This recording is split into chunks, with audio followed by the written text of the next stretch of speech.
Looking through a microscope at a single drop of pond water is like discovering a new and mysterious world. A world inhabited by strange and wonderful creatures. In this program, we will learn to recognize a few of these creatures, find out how their bodies function, and discover the role some of them play in the creation of a pond water community. A single drop of pond water will almost always contain examples of organisms from 3 different kingdoms of living things: animal, mineran, and protist. Usually, the largest creatures in a drop of pond water are many-celled invertebrate animals, that is, animals without backbones. In a pond environment, these small invertebrates are usually secondary food consumers. That is, they consume tinier animals and protozoa for food, and they themselves become food for tadpoles and fish. Here are a few many-celled animals that can be found in a drop of pond water. The water flea called Daphnia, the one-eyed cyclops, worms, rotifers, and the immature or larval stages of many different animals. The smallest, and yet by far the most numerous creatures in a drop of pond water are bacteria. To see them clearly, the highest power of magnification on the microscope must be used. Bacteria, classified as members of the kingdom Minera, play an important role in the pond community by busily decomposing the dead remains of once living creatures.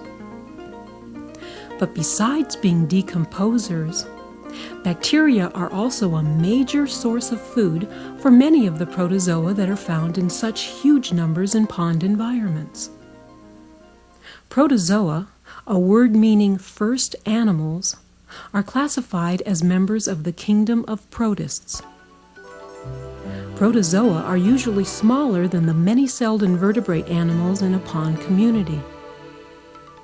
But protozoa are much larger than bacteria. Comparing bacteria and protozoa, we find that both are one-celled organisms. But a bacterial cell doesn't have a separate nucleus within its cytoplasm, while a protozoan cell will have one or more distinct nuclei within its cytoplasm. Later in this program, we will learn to recognize nuclei as well as other structures of protozoan cells.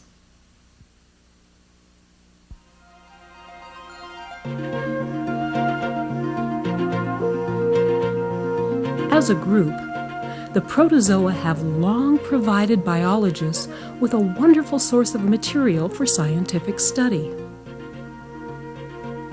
The protozoa can be divided into 2 basic groups: those that are like animals and cannot make their own food,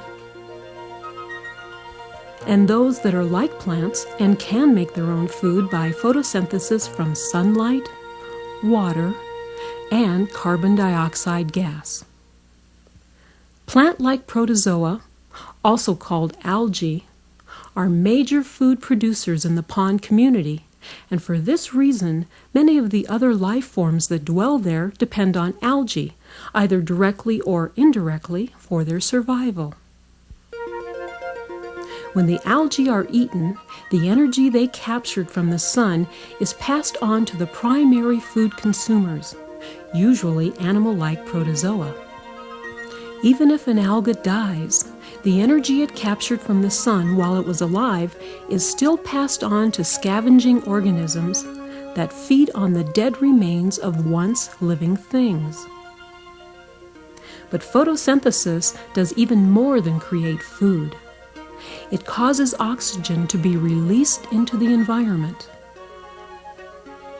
Most of the Earth's oxygen is created by one-celled algae. Animals could not exist without oxygen, which is needed for cellular respiration. During cellular respiration, the energy stored in food is released in order to keep an organism's life processes going. Because algae are important sources of both food and oxygen to other organisms, we will look at them in more detail. If you dip a stick into an algae-filled pond, you will find that some of the algae comes out in long threads. These threads are actually long groups of identical cells called cell colonies.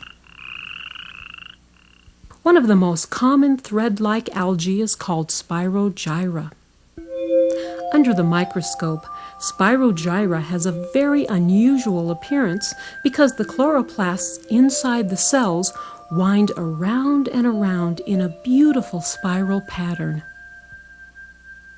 At a higher magnification, we can see these chloroplasts very clearly. Chloroplasts are the little organs or organelles where photosynthesis takes place. They are found in all protist algae and in higher plant cells. Animals and animal-like protists do not have chloroplasts. Besides Spirogyra, thread-like algae of many other types are also very commonly found in pond communities, where they shelter and feed all sorts of creatures. Another very common type of colony found in greenish water are the beautiful spinning spheres called volvox. Under a microscope at low power, we can see the smaller daughter colonies living inside the large mother colonies. At a certain stage of their lives, the mother colonies burst open and release the colonies of daughter cells to the water outside. The movement of a volvox colony is beautiful to watch. Each cell of the colony has a pair of whip-like projections called flagella that are wiggled in a well-coordinated way to move the colony through the water.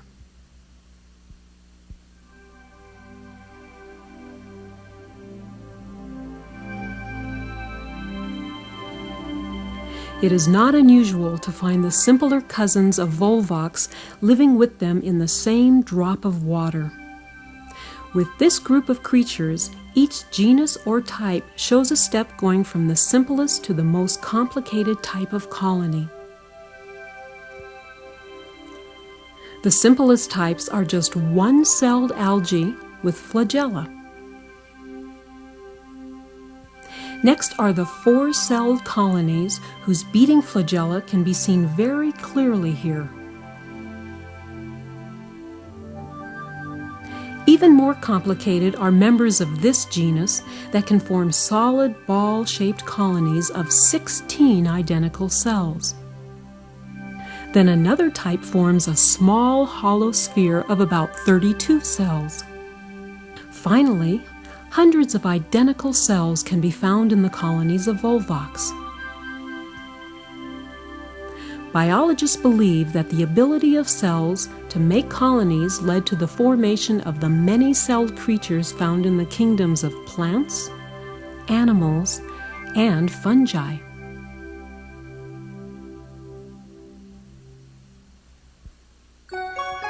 Another group of algae are called diatoms. They are very important as food and oxygen producers. Diatoms are recognized by the fact that their cells are covered with a hard mineralized coating. Diatoms can be found living both as colonies of identical cells and as slow-moving single-celled creatures of many different sizes, shapes, and colors.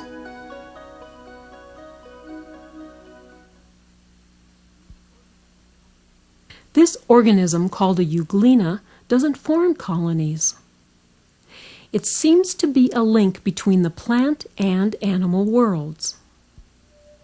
The euglena we see here is green because it contains chlorophyll. Chlorophyll is the chemical needed for photosynthesis that is found in all plants. When enough sunlight exists, a euglena can make its own food by photosynthesis just like a plant. But when light is not available, they can capture food just like animals.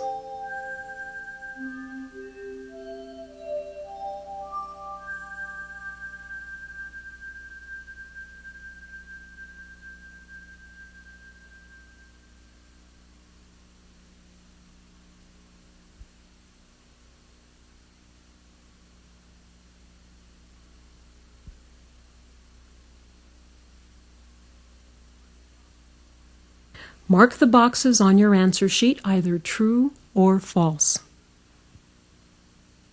Or fill in the blank when you hear the tone.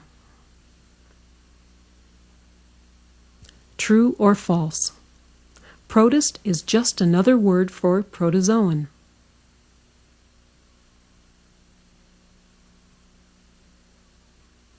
True or false. Diatoms like these produce oxygen.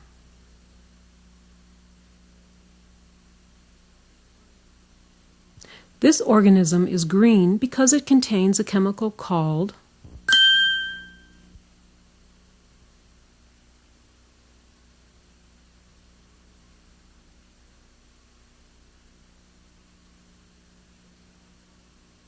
true or false.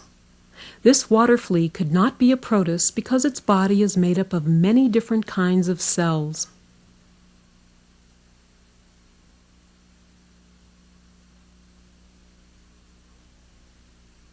The volvox seen here is of identical cells.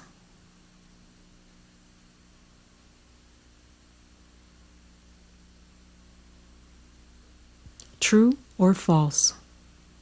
These whip-like cell projections called flagella are used mostly by cells for protection.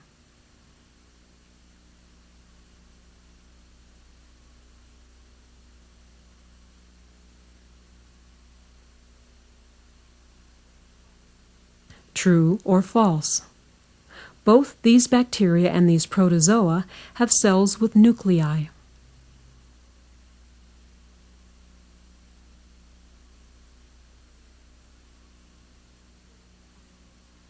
True or false? Bacteria not only decompose the dead remains of once living things, they are also an important source of food for protozoa.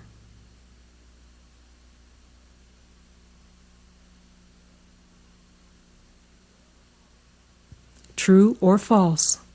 The chloroplasts that wind around in these algal cells are the organelles where photosynthesis takes place.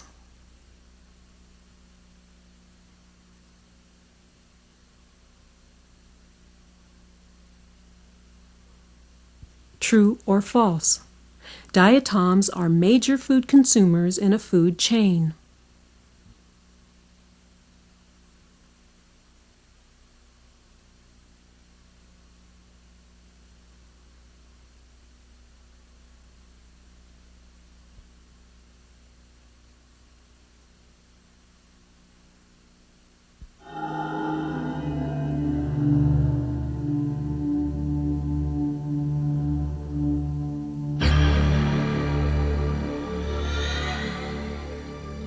Sometimes the line between animals and plants is even less clear than we saw in the euglena. Like most plants, this stentor is green in color. But a stentor does not behave like a plant at all. Instead, it actively uses its large cellular mouth for feeding. Under high magnification, it can be seen that this stentor's green color is really the result of many symbiotic algae living within its cytoplasm. The word symbiosis means two types of organisms living together. In this case, the stentor benefits by receiving food and oxygen from the algae, and the algae benefit because they are protected from hungry organisms in the outside environment. Like the stentor's mouth, protozoan cells can possess specialized structures that act like the noses, eyes, arms, and legs of many-celled organisms. For example, this creature called a dileptus extends out part of its cell like a long nose as it searches for food. And at the base of its nose is a mouth-like opening where food is taken into its cell. The red-colored eye spot we see in this euglena is a special area of its cell that functions like an eye. In more complicated creatures, eyes are made up of millions of cells. Because they are simple structures, eye spots can only tell light from dark, and cannot tell one shape from another. And finally, the bristles on the side of this protozoan called a euploides move in ways that remind us of the arms or legs of more complex animals. They are very useful in capturing food. The animal-like protozoa take food into their single cells in several different ways. One of the most common ways of feeding uses short beating hairs called cilia. One way that cilia are used in feeding can be understood by watching a stentor feed. As the cilia that surrounds its gaping mouth rapidly beat the water, whirlpools are created that pull in food, just like water being pulled down a drain. These stentors' method of feeding appears to be very effective because they can grow to be quite large compared to most other protists.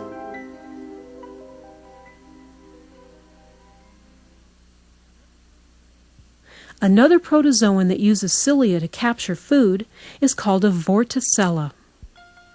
A vorticella is a creature that lives attached by a muscular stalk to underwater objects.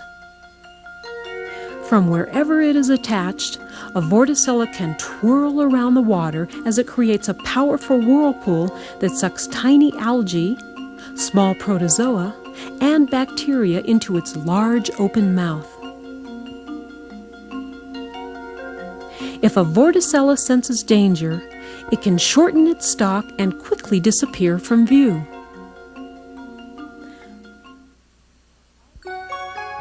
Of all the protozoa that feed with the help of cilia, the paramecia seen here are usually the most common in pond environments.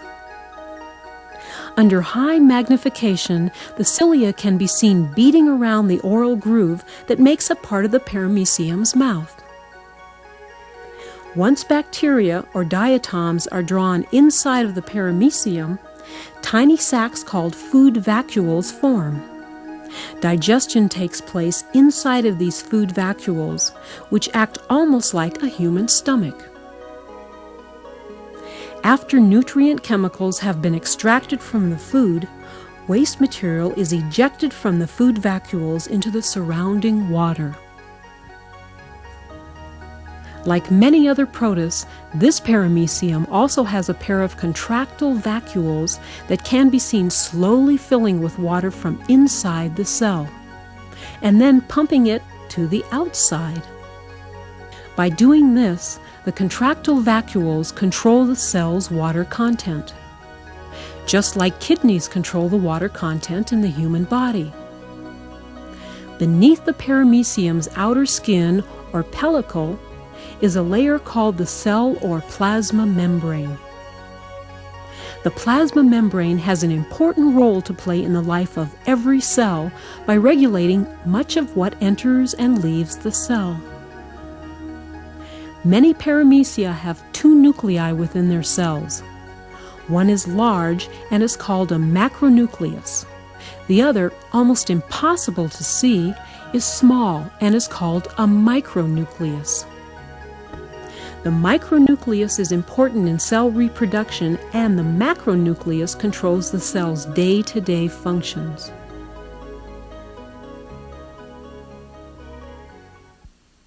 This protozoan, called an amoeba, has no definite body shape, and its nucleus can be very clearly seen. It feeds by sending out projections of its cell called pseudopods or false feet. An amoeba uses its pseudopods to surround and capture food, a feeding method called phagocytosis. Human white blood cells use this same feeding method when destroying bacteria that cause disease. In an amoeba, just as in a paramecium, food vacuoles are formed for digestion. And once digestion is completed, these vacuoles empty waste to the outside of the cell.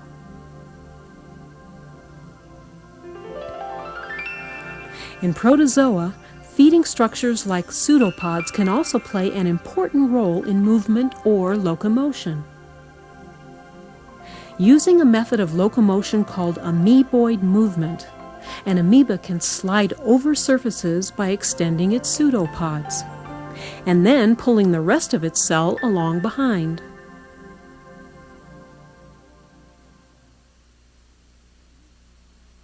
Paramecia move by wiggling the cilia that covers the surface of their cells. This ciliary movement can result in very rapid locomotion. This protozoan, called a didymium, is sometimes seen spinning around inside of a drop of water as it rapidly moves the rows of cilia that ring its body. Even a stentor can swim through the water by wiggling the same cilia it uses for feeding.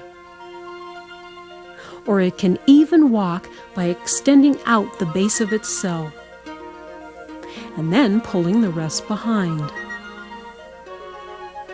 As we saw earlier, many plant-like protists use long whip-like flagella to propel themselves through the water. This method of locomotion, called flagellar movement, is even found in the sperm cells of advanced animals.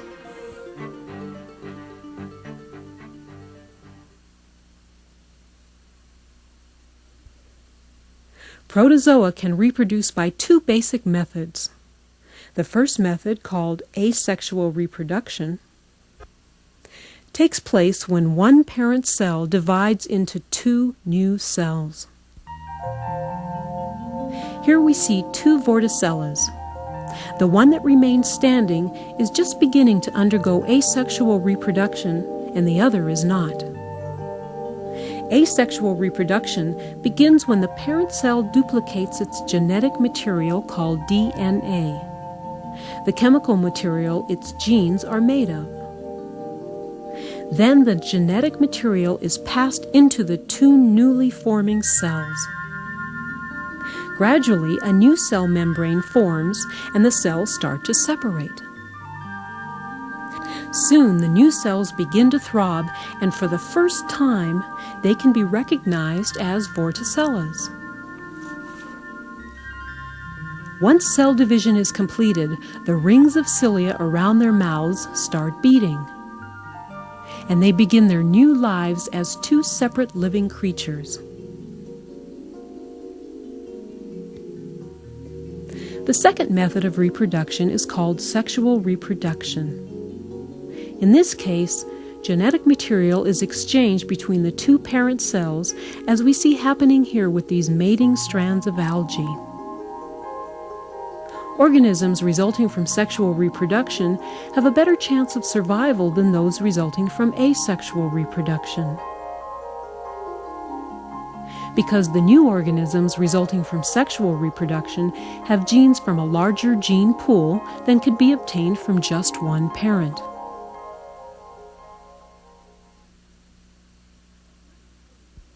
Observing protozoa is a fascinating way to learn a lot about biology. We can learn how cells are structured and how they function by closely examining these simple one-celled organisms, because even human cells are not very much different from the cells of protozoa. By studying samples of pond water under a microscope, it is possible to witness the miracle of new life awakening as cells divide, or learn about the food chain by watching a stentor feed. Without a doubt, the protozoa are some of nature's simplest, most diverse, and most fascinating creatures.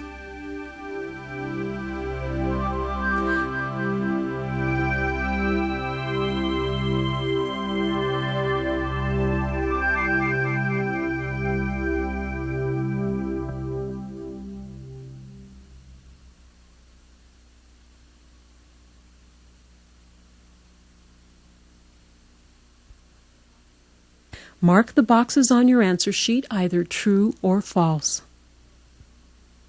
Or fill in the blank when you hear the tone. True or false. A separate nucleus like the one we see in this amoeba would never be found in the cells of plants or animals.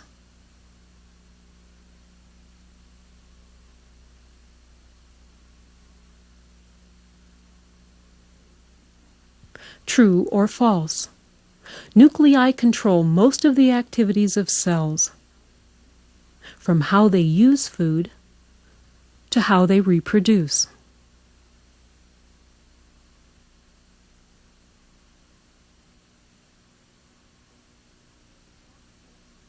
The sacs formed in the cytoplasm of this paramecium after it takes in food are called vacuoles.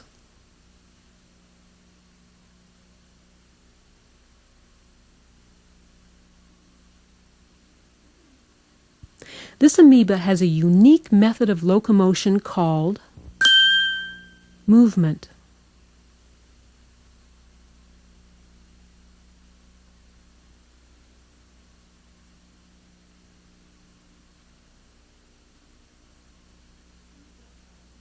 True or false?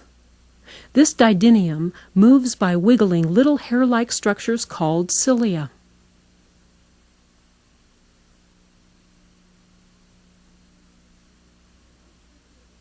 The light-sensitive area of red on the surface of this euglena is called an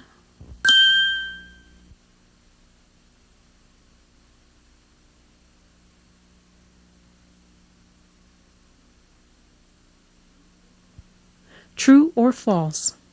This organism, called a stentor, is green because it has algae cells living inside its body.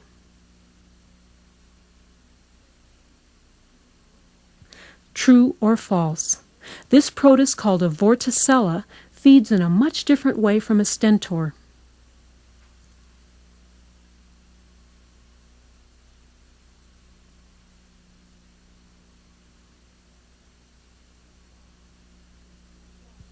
True or false?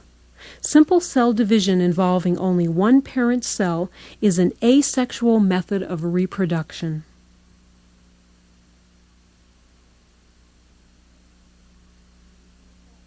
True or false? These mating strands of algae are reproducing sexually.